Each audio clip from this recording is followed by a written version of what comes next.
जब से इंसानों ने होश संभाला है उसने अपने जीने के लिए 3 बेसिक चीजें रोटी, कपड़ा और मकान, इनमें से मकान के फील्ड में काफी ज्यादा तरक्की कर ली है। जब गीजा के पिरामिड बने थे तो वो उस वक्त 147 मीटर यानी करीब 482 फीट ऊंचे थे और ये इंसानों द्वारा बनाए दुनिया की सबसे ऊंची चीज बन चुकी थी और इसने अपना ये खिताब करीब 4000 सालों तक बनाकर रखा।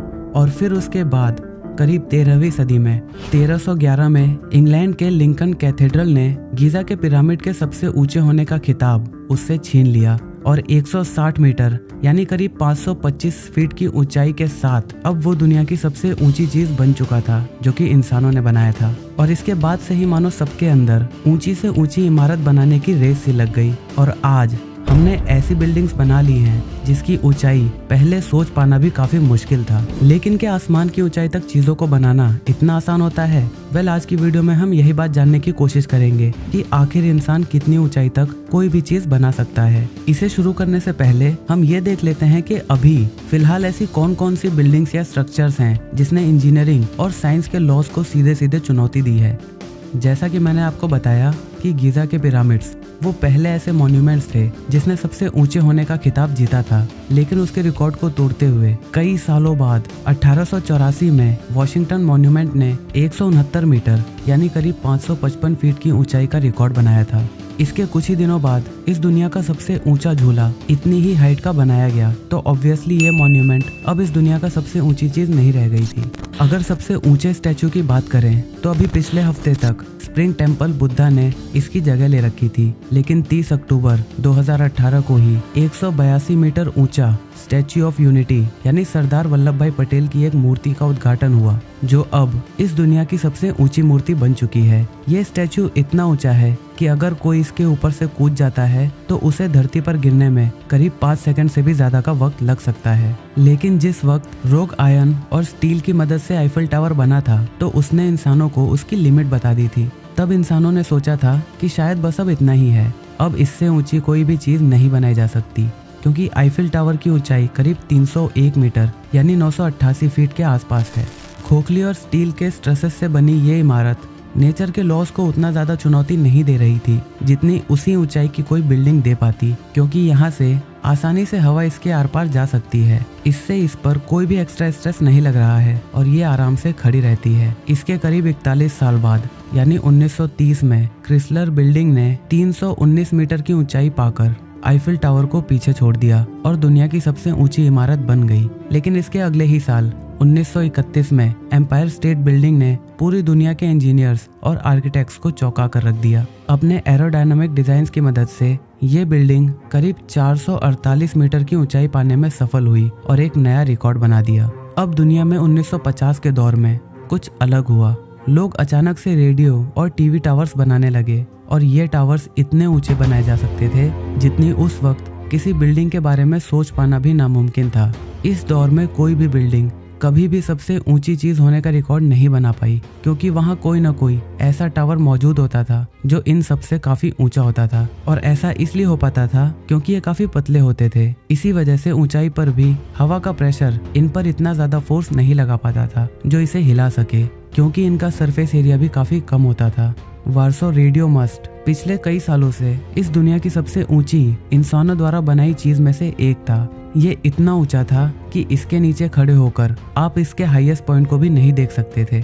करीब 646 मीटर ऊंचा ये टावर 1991 तक सबसे ऊंची चीज का रिकॉर्ड अपने नाम किए हुए था। 1991 में कुछ वर्कर्स इस पर काम कर रहे थे और वायर एक्सचेंज करते वक्त गलती से उन्होंने कुछ ऐसी वायर्स को इस पर इतना ज्यादा टाइट कर दिया कि उसके प्रेशर की वजह से ये टावर बेंड होने लगा और स्टील और आयरन का बना ये टावर देखते ही देखते गिर गया। किसी के पास इस घटना की कोई इमेज या वीडियो नहीं है, लेकिन अगर अंदाजा लगाया जाए तो ये कुछ इस तरह से ही गिरा होगा। इसके बाद साल 2000 के आसपास किसी के दिमाग में एक ऐसा आइडिया आया जिसने कंस्ट्रक्शन के फील्ड में सबको हिला कर रख दिया।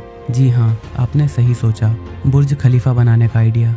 जब इस आइडिया को पहली बार इंजीनियर्स और आर्किटेक्ट्स के सामने रखा गया तो उन सब की हालत खराब हो गई। उन्होंने सोचा कि ऐसा कैसे पॉसिबल है। ये बिल्डिंग इतनी ऊंची है कि अगर कोई इंसान इसके ऊपर से कूदेगा तो उसे जमीन पर टच करने में करीब 20 सेकंड का वक्त लगेगा। इमेजिन करो 20 सेकंड तक गिरते रहना। अगर आपको जानना है कि 20 सेकंड कितना होता है तो वीडियो को यहीं पॉज करके अपनी घड़ी या मोबाइल में 20 सेकंड का टाइमर लगाओ और देखो कितनी देर तक वो इंसान इस बिल्डिंग से गिरता ही रहेगा, गिरता ही रहेगा, गिरता ही रहेगा। इंजीनियर्स ने कहा कि ये इतना ऊंचा है कि अगर हम बिल्डिंग बनाने के लिए सीमेंट तैयार भी कर लें और उसे इतनी ऊंचाई तक ले जाने का कोई रास्ता ढूंढ भी लेते हैं तो ये सीमेंट इतनी ऊंचाई तक जाते जाते दुबई की गर्मी की वजह से आधे रास्ते में ही जम जाएगा। लेकिन फिर इसका इलाज ये निकाला गया कि ये सारा काम वो रात के वक्त करेंगे। ये बिल्डिंग इतनी ऊंची है कि आप सूरज को उगते वक्त अगर ग्राउंड फ्लोर से देखते हो और सुपरफास्ट लिफ्ट लेकर सबसे ऊंचे वाले फ्लोर पर चले जाते हो तो आप दोबारा फिर से उसी नज़ारे को देख पाओगे। इसीलिए रमजान के वक्त बुर्ज खलीफा में रहने वाले टॉप फ्लोर और ग्राउंड फ्लोर के लोगों में 2 से 3 मिनट का गैप रखा जाता है ताकि सब एक साथ अपना व्रत खोल सकें, क्योंकि ग्राउंड फ्लोर वाले लोगों के लिए सूरज पहले ही डूब चुका होता है, लेकिन ऊपर के फ्लोर के लोगों के लिए 2 से 3 मिनट तक सबको इंतजार करना पड़ता है, क्योंकि तब तक वहाँ ऊपर सूरज सबको दिख रहा होता है। बुर्ज खलीफा वो बिल्डिंग है जिसे इंसानों ने बनाकर दिखाया और ये बिल्डिंग सिर्फ इतना बताती है कि इंसानों ने इतनी ऊंचाई तक बिल्डिंग बनाई है। ये नहीं बताती कि इंसान कितनी ऊंचाई तक बिल्डिंग बना सकता है। अब अगर हम इस बिल्डिंग की तुलना माउंट एवरेस्ट से करते हैं तो ये उसके सामने कुछ भी नहीं, लेकिन थ्योरेटिकली, जी हाँ ध्यान से सुनना, थ्योरेटिकली यानी थ्योरी के हिसाब से इंसान जितना ऊंचा स्ट्रक्चर बना सकता है माउंट एवरेस्ट उसके सामने कुछ भी नहीं है। जी हाँ, आपने बिल्कुल सही सुना। और अगर यकीन ना हो तो एक बार 10 सेकंड वापस जाकर वीडियो को देखो और ध्यान से सुनो जो मैंने कहा। हम इससे बहुत ही ऊंची इमारत बना सकते हैं, बट एक सर्टेन लिमिट तक, क्योंकि कुछ ऐसा है जो हमें इतनी ऊंचाई तक जाने से रोक रहा है। थ्योरी के मुताबिक हमारी ऊंचाई तक किसी भी चीज़ को बनाने का कोई लिमिट नहीं है, लेकिन जैसे जैसे हम किसी चीज़ की ऊंचाई बढ़ाते जाएंगे उसके बेस यानी नीचे के हिस्से को उतना ही ज़्यादा चौड़ा और मजबूत होना पड़ेगा ताकि वो ऊपर के सारे वजन को संभाल पाए। और जैसा कि हमें पता है कि हमारी धरती गोल है, इसलिए हमारे पास एक लिमिट है जिसके बाद हम हमारी बिल्डिंग के बेस को और बड़ा नहीं बना सकते। और यही वजह है कि उस बिल्डिंग की हाइट भी लिमिटेड हो जाती है। हमारे पास मौजूद आज की टेक्नोलॉजी और रिसोर्सेज की मदद से आज हम जो सबसे ऊंची चीज़ बना सकते हैं उसका नाम है एक्सीड 4000। ये दुनिया की सबसे ऊंची चीज़ है जिसका ब्लूप्रिंट यानी मैप तैयार हो चुका है। कोई गेस कर सकता है कि इसकी हाइट क्या होगी? अपनी अपनी गेस की हुई ऊंचाई को कमेंट में अभी लिखो। वेल, तैयार होने के बाद इसकी ऊंचाई करीब 4 किलोमीटर तक होगी। जी हाँ, आपने सही सुना, 4 किलोमीटर ऊंचा। इसके सामने बुर्ज खलीफा एक छोटी सी मामूली इमारत सी दिखाई देगी।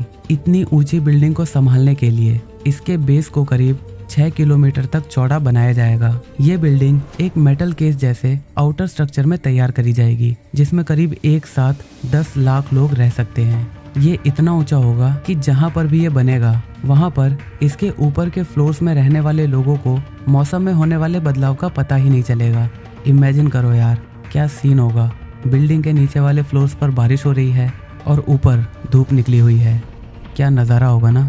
अच्छा, आप इमेजिन करो हमारा ISS यानी इंटरनेशनल स्पेस स्टेशन धरती से कितनी दूर होगा?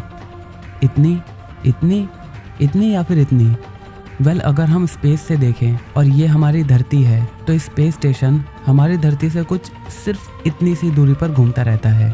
क्यों, चौंक गए? वेल, ऐसा इसलिए पॉसिबल हो पाता है क्योंकि ये धरती के चारों तरफ बहुत ही तेजी से घूमता रहता है। एक्चुअली अगर आप स्पेस स्टेशन में हो तो आप एक दिन में 16 बार सनराइज यानी सूरज को उगते हुए और 16 बार उसे डूबते हुए देख सकते हो।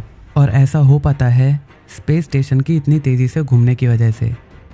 अब याद है मैंने कहा था कि इंसान थ्योरेटिकली ऐसा कुछ भी बना सकता है जिसके सामने माउंट एवरेस्ट भी कुछ भी नहीं होगा, लेकिन इसके साथ भी ये प्रॉब्लम होगी जैसा मैंने आपको पहले बताया था। इसकी ऊंचाई के साथ साथ इसका वजन नीचे की तरफ लगने वाले फोर्स को भी बढ़ाता जाएगा, लेकिन सिर्फ एक सर्टेन पॉइंट तक।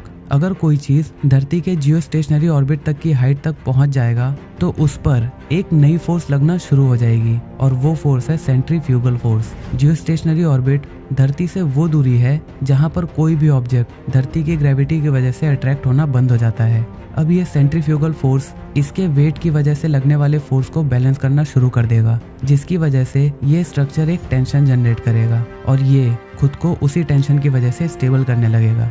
यानी इसे ऐसे समझो कि हम धागे को एक साइड से पकड़ते हैं, तो ऐसे में क्या वो धागा सीधा खड़ा हो पाएगा? नहीं ना। अगर हम इसे दूसरी दिशा से भी उतना ही फोर्स लगाएं तो वो स्टेबल हो जाएगा। ऐसा ही कुछ यहाँ भी होगा और इसकी ऊंचाई करीब 35,000 किलोमीटर तक भी हो सकती है। इसी कंस्ट्रक्शन को हम कहते हैं स्पेस एलिवेटर। अब यहाँ दिक्कत की बात यह है कि आज हमारे पास ऐसे स्ट्रॉन्ग और लाइट वेट मटेरियल नहीं है जो इतनी ज़्यादा फोर्स को संभाल सके। अब शायद कुछ लोग सोच रहे होंगे कार्बन नैनोट्यूब्स के बारे में, लेकिन मेरे दोस्त उसके बारे में मत सोचना, वो बहुत महंगा है। बहुत का मतलब बहुत महंगा। इसके अलावा भी बहुत सी प्रॉब्लम्स और हैं, जैसे हम इसे एस्ट्रॉयड वगैरह से कैसे बचाएंगे। अब शायद आप में से कुछ लोग सोच रहे होंगे भाई स्पेस एलिवेटर बनाना ही क्यों है? तो भाई आज हमें स्पेस में कुछ भी भेजना हो ना तो वो काफ़ी महंगा पड़ता है, और स्पेस एलिवेटर की मदद से हम उतने ही वजन को 1/10 प्राइस में भेज सकते हैं। ये इतना ज़्यादा इकोनॉमिकल हो जाएगा कि फिलिप रैगन ने कहा कि जो भी देश इसे सबसे पहले बनाएगा वो स्पेस की लगभग सभी चीज़ों पर कंट्रोल पा लेगा और पूरी दुनिया उन्हीं के पास आएगी स्पेस में कुछ भी भेजने या वहाँ से ले आने के लिए। क्या आपने कभी सोचा था कि थ्योरेटिकली ही सही लेकिन इंसान इतना ऊंचा कुछ बना सकता है? आपका क्या सोचना है इसके बारे में नीचे कमेंट करके ज़रूर बताना। और जिसने वीडियो यहाँ तक देख ली है यार, एक लाइक तो बनता है भाई। अगर आप नहीं करोगे तो कौन करेगा? और हाँ, नीचे डिस्क्रिप्शन में और पिन कमेंट में मेरे इंस्टाग्राम और फेसबुक की लिंक है, जहाँ जाकर आप मेरे एफबी पेज को लाइक कर सकते हो और मेरे इंस्टाग्राम पर फॉलो कर सकते हो। वहाँ पर भी आपको कुछ ना कुछ इंटरेस्टिंग देखने को ज़रूर मिलता रहेगा।